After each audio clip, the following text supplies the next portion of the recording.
Bir sabah uyandın ve dünyada senden başka kimse kalmadı. İlk gün bunun bir kabus değil ödül olduğunu sanarsın. Marketler senin, arabalar senin, evler senin. Ama birkaç hafta sonra şunu anlarsın. Sorun dünyada kimsenin kalmaması değildir. Sorun beyninin buna inanmamasıdır. Çünkü bir gece evde senden başka kimse yokken arkandaki kapı kapanır. Peki bu noktaya nasıl geldin? Zihninin sana oyunlar oynamaya başladığı o geceye gitmeden önce her şeyin mükemmel göründüğü o ilk sabaha dönelim.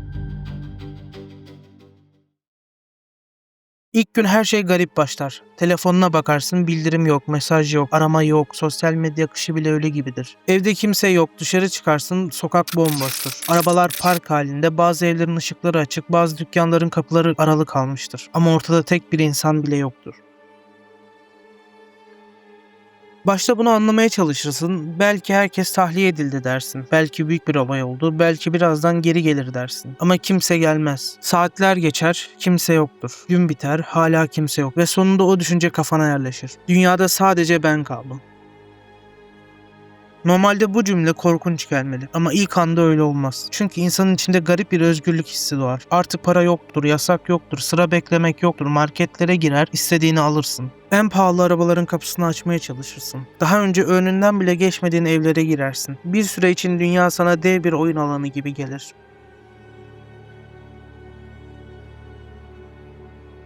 İlk günlerdeki o keşfetme heyecanı yerini yavaş yavaş devasa bir boşluğa bırakır. Son model en pahalı telefonu eline alırsın ama arayacak kimse yoksa o sadece ışık saçan bir parçadır. Girdiğin lüks evler, bindiğin arabalar anlamsızlaşır. Bir şey bulduğunda heyecanlanırsın ama şuna baksana diyebileceğin hiç kimse yoktur. O zaman anlarsın. Dünyadaki her şeye sahip olmak, eğer gösterecek ve paylaşacak kimsen yoksa hiçbir işe yaramaz. İkinci haftaya girdiğinde şehir artık şehir gibi hissettirmemeye başlar. Binalar aynı binalar, yollar aynı yollar ama eksik olan bir şey vardır. Bir şehri canlı kılan şey betonlar değil, insan sesidir, trafiktir, sabah telaşıdır, gece geç saatte bir apartmanda yanan o tek ışıktır. Bunların hepsi yok olduğunda koskoca dünya sadece dev ve terk edilmiş bir tiyatro dekoruna dönüşür. Sırf o sessizliği kırmak için radyoları kurcalarsın, eski videoları izlersin, ekranda gülen konuşan insanları görürsün. Ama sen onlara cevap verdiğinde seni duymazlar.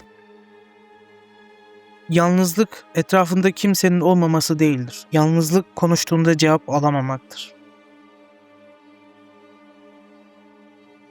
Üçüncü haftadan sonra beynin eksik olan o uyaranları kendi kendine tamamlamaya çalışır. Boş bir sokakta yürürken arkandan bir ayak sesi duyduğunu sanarsın. Durursun. Ses de durur. Yürümeye devam edersin. O tıkırtı tekrar başlar. Kalbin hızlanır. Hızla arkana dönersin ama kimse yoktur.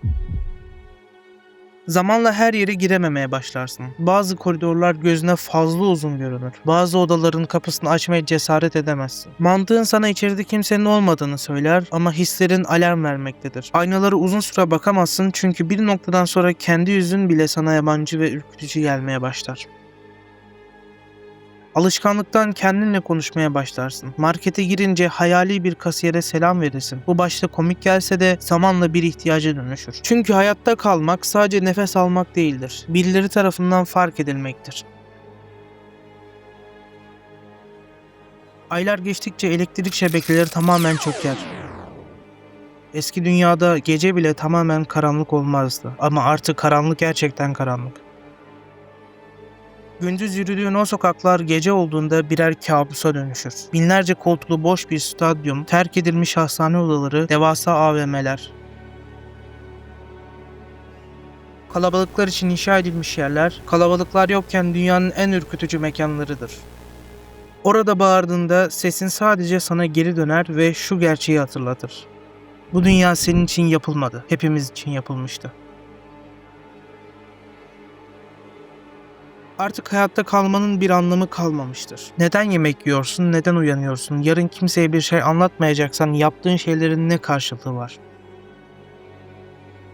Zamanla para, altın ve lüks arabalar tamamen değersizleşir. Onun yerine yerde bulduğun eski bir fotoğraf, birinin el yazısıyla yazılmış bir not dünyanın en değerli hazinesi olur. Çünkü dünyada kalan son insan sensindir. Ve sen de yüzleri unutursan insanlık hiç var olmamış gibi olacaktır. Ama yalnızlığın en kötü tarafı bu değildir. En kötü tarafı gerçekliği tek başına doğrulayamamaktır. Normalde bir ses duyduğunda yanındakine sorarsın. Sen de duydun mu? Bir şey gördüğünde şurada biri mi var dersin. Ama artık soracak kimse yoktur.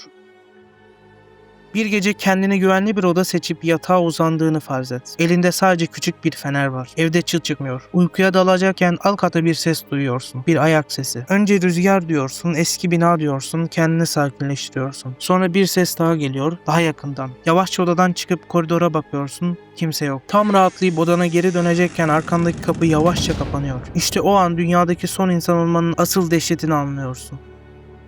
Korkunç olan şey dışarıda birinin olması değildir. Eğer dışarıda biri varsa yalnız değilsindir. Asıl korkunç olan ihtimal şudur. Eğer dışarıda hiç kimse yoksa o kapıyı kapatan şey zihninin ta kendisidir. Belki de dünyadaki son insan olmak dünyanın boş kalması değildir. Bir süre sonra o boşluğu kendi delilinle doldurmandır.